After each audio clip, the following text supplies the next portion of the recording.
In a little country town where things are usually quiet, Officer James' life gets all mixed up. When suddenly, 6 people who were dead were back, not like ghosts, but alive and well. The town buzzes with both wonder and worry, and Officer James has to figure out how to keep things in order. The streets, once familiar, now have these once dead people walking around, and James is stuck in a puzzling situation. It's not just about keeping things normal anymore, it's about understanding what's happening in this strange town where life and death are playing tricks. As the show begins, we see Bo Cooper riding his bike in the woods. Suddenly, he comes across a graveyard and sees someone climbing out of a grave. James Hayes, a cop, gets a call to go to the cemetery and investigate. When he gets there, he finds an upset woman covered in mud. He calls for an ambulance, and Elisha McKellar shows up promptly to help. Working together, James and Elisha gather to find a small group of people covered in mud. They take them to the Urana District Health Center. But one of the naked people is left behind as he stays hidden in the bushes and escapes soon from the cemetery. However, once there, none of them can recall their names except for Kate Willis, who figures out her name by looking at her ring. While everyone is trying to make sense of the situation, one man named Carlo tries to escape the clinic. As he attempts to get away, he has flashbacks and envisions himself running away from some kind of prison camp. James manages to catch Carlo and brings him back inside before he sees Kate. When Carlo finally spots Kate, he's stunned. He tells Elisha that Kate is his wife, even though she's supposed to be dead. Even after showing Kate a picture of himself, she finds it hard to believe. In the meantime, Patty Fitzgerald, the escaped one from the cemetery, wanders the town on his own, and Bo follows him. As they turn a corner, Patty grabs the boy, and in an instant, they become partners. Bo decides to bring his muddy friend to the Royal. At the same time, James takes Katie to the cemetery, showing her own grave before she runs away. Another police officer, Vic Eastley, arrives and asks James about the broken tombstones. James says it was some school kids trying to calm his friend's worries before leaving. Back at the hospital, and remembers her name. Meanwhile, Bo and Patty get to the Royal but find it closed. With Bo's help, Patty breaks in and has a few drinks. At the police station, Chris Renix hears from Vic about the condition of the cemetery. He tries calling James but doesn't get an answer. James eventually finds Kate and they talk about the past. Meanwhile, Patty discovers his old knife hidden at the club and they ponder how Patty ended up dead. At the hospital, Carlo has a vision of a bloody knife and mentions something about Alexandro dying. James takes Kate back to the hospital and tells her to stay, but she doesn't want to spend what might be her last days there. Later, James talks with the others only to find out that Carlo has disappeared. Sadly, James, his police friend, finds Carlo first. Patty and Bo come up with a plan to take stuff from a corner store. They grab food and diapers before making a fast getaway.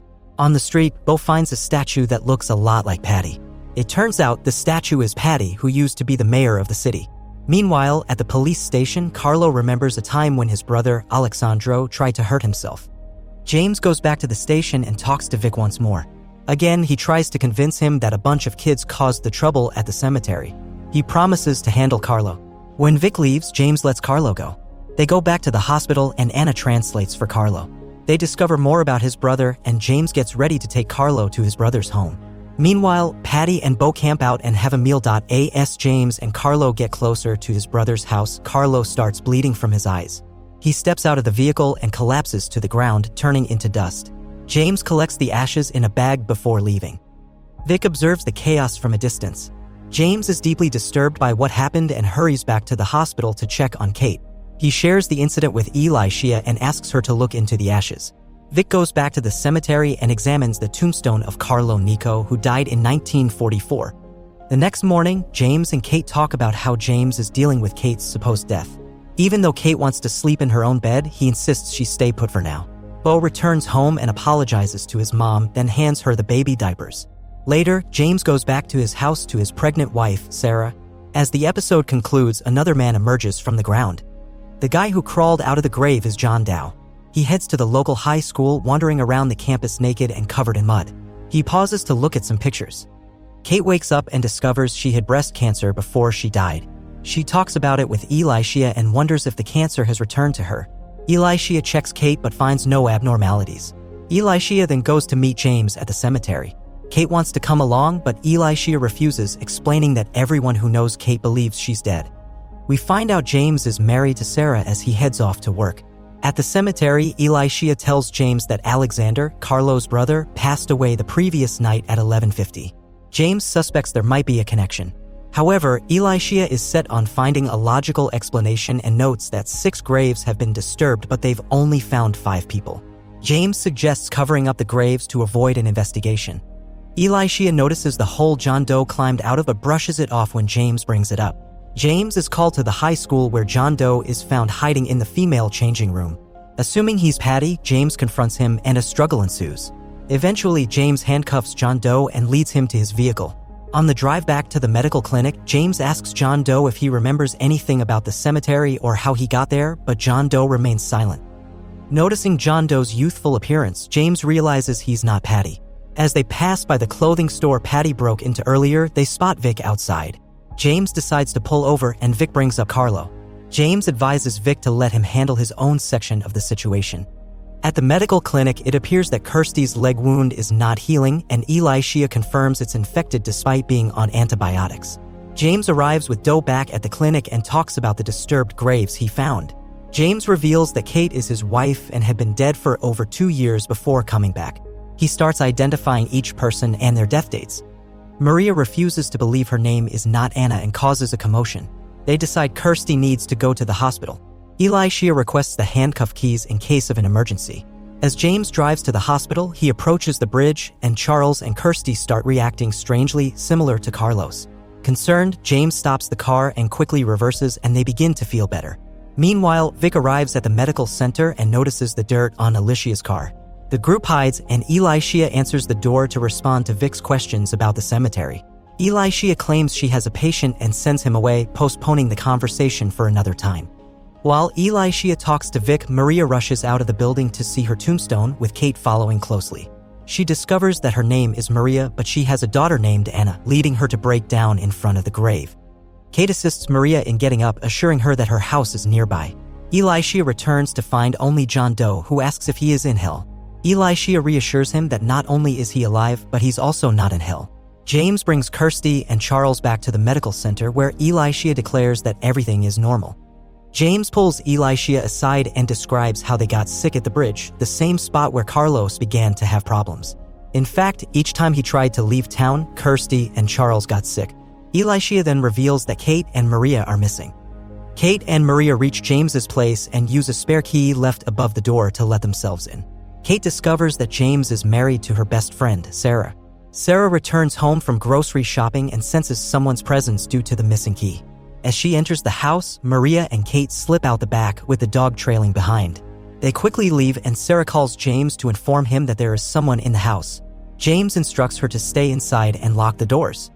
In the woods, Bo wakes up a sleeping Patty, who proudly displays his new clothes. When Bo mentions that the store Patty broke into was on Fitzgerald Street, Patty boasts, claiming the store owes its existence to him, so if he needs something, he'll take it. Patty expresses a desire to go to his chambers, but Bo reminds him about school. Patty starts getting enthusiastic about the changes in the town, explaining that he made his money by selling supplies to the miners. Patty, however, is set on reclaiming his fortune, so he sends Bo away, thanking him for his company. As Patty makes his way through the woods towards a large house, he starts hallucinating about his death. Bo shakes him, bringing him back to the present, and informs Patty that his home is about an hour's walk away. James catches up with Maria, who mentions that Kate is leaving town because she knows about James and Sarah. After James leaves, Maria has hallucinations of a car pulling up with her husband and daughter. Meanwhile, James catches up with Kate and learns the story about him and Sarah. Kate reaches the border area and starts bleeding from her eyes, so James drags her back and takes her to the clinic. James is troubled, feeling he can't protect those who returned from the dead. He decides to confide in Vic, but Elisha disagrees. James goes to the station, finds Vic, and asks if he can trust him. He proceeds to share the story of people returning from the dead, including his wife. Shocked, Vic suggests that James might need to take a break, but James insists he's not crazy before walking out. When James returns to the medical center, he finds it completely locked up. Elisha gathered the people and took them to a safe place that belonged to her aunt and uncle. James calls Elisha and she assures him that the people are with her and safe. Elisha is firm that this is too significant to be left to the police, as it could transform biological science. James argues that Kate is his wife, but Elisha stands her ground and disconnects the call. Later that night, the recently awakened settle in. Kate and Maria sit outside by the fire. Maria is convinced that God has chosen them for a test, but Kate doesn't believe in God. Maria is shocked because a miracle happened to Kate. Elisha brings John Doe a plate of food and once again he points to his handcuffs. Elisha takes them off. However, when she checks John Doe's wrist, he suddenly pushes her against a wall and starts choking her. After releasing her, John Doe says, "I'm sorry," and Elisha runs away. Meanwhile, Vic is driving and loses control of his car, flipping it over. Injured but managing to exit the car, he makes his way to the road. Sarah wakes up to find James doing laundry. She notes that whoever broke in didn't take anything and reports that their dog is missing. Vic makes it to the bathroom and cleans himself up. His attitude has completely changed and he seems borderline possessed. James Hayes again tries to contact Elisha McKellar. She ignores his call and fails to learn about the information James has collected on Maria Massola. James and Sarah spend a few minutes chatting before Vic shows up at the door and interrupts. Vic tells James that he has had a change of heart and now believes his story. Vic tries to prod James for Alicia's whereabouts. Next, Elisha and the others prepare for their first mission together. Charlie agrees to be their test subject and attempts to pass through the invisible barrier. John Doe brings the group some dead rabbits and gets upset when they ridicule his tastes. Meanwhile, Maria ventures out on her own and visits her old house. While there, she has a vision of her husband and daughter. She is run out of the home by the new occupants. Elisha and John Doe watch an airplane fly over their location. When asked, John Doe insists he cannot remember anything. Maria makes her way to a church where he professes herself to be a miracle from God. James receives a call about a psycho in a church and he heads in Maria's direction. Patty and Bo visit Patty's old house. Patty leads the pair inside before he watches his former self travel upstairs with a box. He winds up getting Bo trapped inside when the current owners return. Bo attempts to escape but is captured by the owners, who turn out to be party kids. One of the boys identifies himself as a Fitzgerald. Patty stays behind and continues searching for his belongings. James finally makes it to the church and takes Maria into custody. She learns that her husband is still alive and James begrudgingly agrees to take her to see him. Vic breaks into Alicia's clinic and learns that she works for Norgard. Meanwhile, Elisha continues formulating her plan to find the others a way to escape the town. Patty discovers his box but is unable to get it open. Bo gets drunk and high with the boys before their mother arrives. They rat out Bo and blame him for everything. Maria is transported to the retirement center where she speaks to her husband, Leon. Unfortunately, he belittles her and refers to her as a cheater. Back in the police car, Maria has a flashback of one of her students touching her leg. Despite James' pleas, Maria forces him to take her to the student's establishment. Vic steals a police car and attempts to gain access to Alicia's workplace, but fails. Charlie attempts to cross past the barrier but is overwhelmed with pain. Maria arrives at Don Sharp's car lot. She speaks to him and pretends to be someone else. She learns how she died and Don tells her that she never cheated on her husband. James calls Katie and tells her not to try crossing the barrier. Afterward, he tells Maria that he has had enough and insists she is going to transport him to Alicia's hiding place. Meanwhile, Vic pays a visit to his wife, Caroline. The pair end up having intercourse before Vic leaves her without concern. Chris Renix arrives at Patty's old house and takes Bo into custody. Patty watches the pair depart from the balcony. Charlie attempts to cross another barrier, but Elisha gets overzealous and pushes him too far. He manages to survive, but Kirsty and Kate begin to turn on Elisha. Everyone meets back at Alicia's barn and Charlie is rushed inside. Charlie recovers while James attempts to smooth things over with Kate. James takes Kate to his hidden getaway, which he bought after she died. The building is filled with Kate's belongings. She falls in love again and the pair wind up sleeping together. Vic pays a visit to Sarah and scares the crap out of her. Back at Alicia's place, Kirsty and John Doe argue before a fight ensues. Everyone gets shaken up and Charlie gets punched. Maria rushes off on her own and returns to her husband. She agrees to play the piano for him before she has a flashback of Leon referring to her as a cheater. She rushes out and gets into the vehicle before driving off. She discovers her daughter in the back seat. She winds up wrecking the vehicle and killing her daughter. In the present, Maria reminiscences from the side of the road. Elisha discovers that John Doe is prepared to leave the hideout. She attempts to talk him out of it but fails. Maria returns to her daughter's gravestone and apologizes repeatedly. Vic arrives and convinces Maria he is there to help her. Vic attempts to convince Maria to show him where the others are hidden. He also tries to convince Maria that Elisha is lying to the group. Maria eventually agrees to help him after he convinces her that doctors might be able to bring her daughter back. Kirsty takes a bath. When he submerges herself in the water, she imagines a man standing above her. Afterwards, Charlie and Kirsty join a party. Kirsty dances provocatively for Charlie before he stops her. She gets upset and hangs out with several other guys instead. Charlie freaks out due to the flashing headlights and rushes off into the woods. He is unable to locate Kirsty when he returns. James brings Kate back to the barn. Charlie interrupts their makeout session and informs them of Kirsty's disappearance. Kirsty hangs out with her new friend. They head down near the water and jump in. She convinces her new friend to choke her. During the process, she imagines a man from her past choking and killing her. James and Charlie arrive. They quickly put a stop to the madness.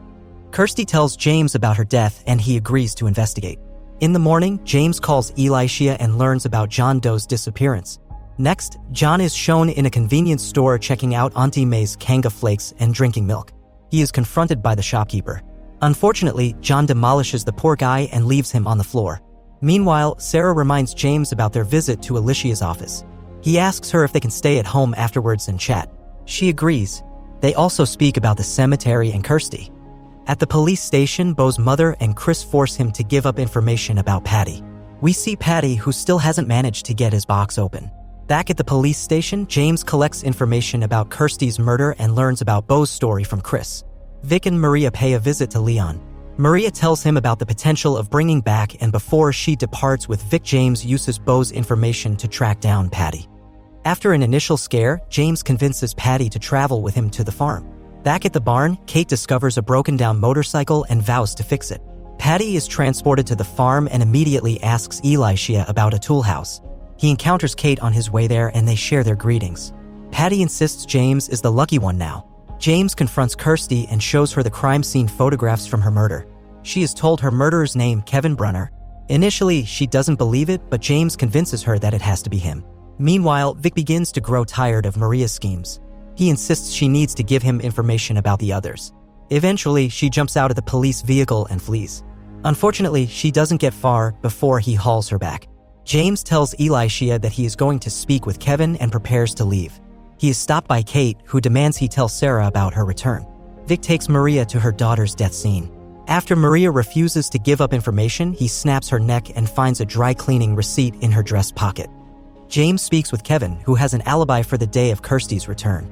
The pair argue before Kevin demands that James leave his house.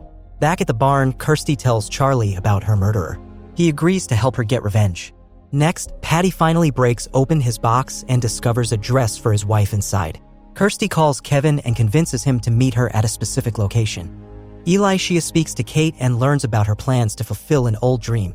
John Doe takes a trip into town and attempts to drown himself in a swimming pool. James and Sarah visit Alicia's clinic. They learn the sex of their baby, which turns out to be a girl.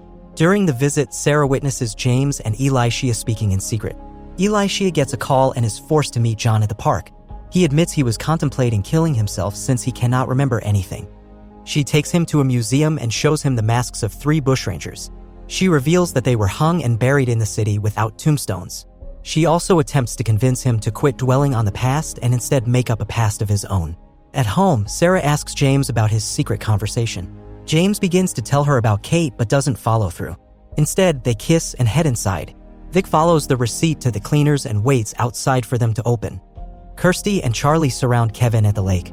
Kirsty spooks him and accuses him of killing her. He insists he is innocent before she runs into the woods. She has a flashback and imagines another man choking her. She apologizes to Kevin and learns about his hardship and time in prison. Kevin admits he cannot do this, jumps in his truck, and flees. John Doe and Elisha share a moment back at the homestead. They end up kissing. Vic ends up waiting outside of the cleaners all night until they open. He easily convinces the shopkeeper to provide him with the address to Alicia's farm. Meanwhile, Patty pays a visit to Bo's house. While there, Patty explains about his wife, Kalinda. He shows them the dress and learns that his wife is the woman's mother. He tells the women that he is their father. At the end of the episode, Kate rides around on her motorcycle, hangs out for a while, and visits Sarah and James. James, Kate, and Sarah speak about their current situation. At the same time, Kirsty and Charlie head into town and attempt to unravel Charlie's history. They quickly discover his name on an Anzac statue and decide to head to the Royal. Inside the club, Charlie recalls drinking there with his soldier buddies. Charlie quickly becomes friendly with the club's barkeeper, Russell. As it turns out, Russell is a history buff and admits he knows all about Charlie's history. Charlie insists he was named after the legendary Anzac. Charlie and Kirsty offered a drink before we switched back to Vic, who arrived at the farm. He awakes Elisha and John Doe Roger Courser. John hides while Elisha answers the door. Vic accuses Elisha of harboring people and demands to know where they are. She refuses and Vic gets rough with her. Meanwhile, Patty continues speaking with Beau's family. Beau's mother is wearing a Norgard shirt and insists she needs to head to work. The company seems to have something to do with the dead rising, but we'll have to wait and see what pans out. Patty is forced outside of the home and told to leave the family alone. Sarah and Kate continue to argue about their current predicament before things blow up and everyone separates. Back at the farm, John Doe attacks Vic and attempts to save Elisha. Unfortunately, Vic seems to have superhuman powers and easily overwhelms John. Vic handcuffs him to a tree and forces Elisha to help him. At the club, Kirsty argues with some blokes while Charlie learns about the war. He also sees a picture of himself with George. He has a flashback of himself and George fighting in the club. Kirsty freaks out and is escorted upstairs where she lies down. Russell continues exploring the past with Charlie. Russell shows him some old army gear, including gas masks and guns. Kate and Sarah finally begin to overcome their differences. Vic takes Elisha inside of her workshop and discovers the piece of evidence that she removed from John Doe's grave. They argue a bit before Vic demands that she call James. Meanwhile, Sarah is forced to lie down. Kate speaks with James and he professes his love for her. James is interrupted by a phone call from Elisha. She covertly described the situation. Meanwhile, Beau joins up with Patty and learns about Patty's plan for restoration. He insists he is going to gain ownership of his old home. The pair head off. Back at the Royal, Charlie discovers an old binocular and has a flashback to his time as a sniper. He witnesses his spotter, George, being shot and killed. He freaks out in the present. Patty and Beau pay a visit to Lucy Fitzgerald. Patty discovers blueprints of his property which has the Norgard Pharmaceuticals logo on it. He attempts to explain the situation to Lucy, but she ignores his pleas and insists he is selling the family manor. She blows them off and rushes away. Back at the Royal, Russell tests his blood sugar. He attempts to test Charlie's before he kisses Charlie. The move forces Charlie out of the room. He wakes up Kirsty and hightails it out of the club. On the way out of the club, Charlie witnesses himself crying at the bar. James finally arrives at the farm. He is confronted by Vic. They speak about the others and Vic alludes to Elisha knowing more than she is telling before Patty arrives. Vic attempts to gun down Patty and a chase ensues. Vic destroys his leg when he trips in a hole. Beau grabs his gun and Vic is subdued. Sarah attempts to call James but discovers he left his phone behind. They jump in the truck and prepare to leave. In the vehicle, Sarah learns that Kate knows about James' shack. She puts 2 and 2 together and realizes that the pair slept together. Sarah forces Kate out of the vehicle and drives away. Kate leaves on the motorcycle. With Vic subdued, Elisha frees John Doe. She rushes back to her workshop and uses a needle to extract some fluid from a container which has a Norgard label on it. Back at the statue, Charlie has another flashback with George. He learns that the pair loved one another before he comes to his senses and tells Kirsty about it. Sarah heads to the police station and speaks to Chris. She reports Kate's motorcycle and insists it was involved in the break-in. Afterwards, James checks Vic's vehicle and discovers Maria's body in the trunk. Subscribe for more videos like this, turn on notifications, and leave 1,000 likes or 100 comments if you'd like us to continue part 2. Thank you.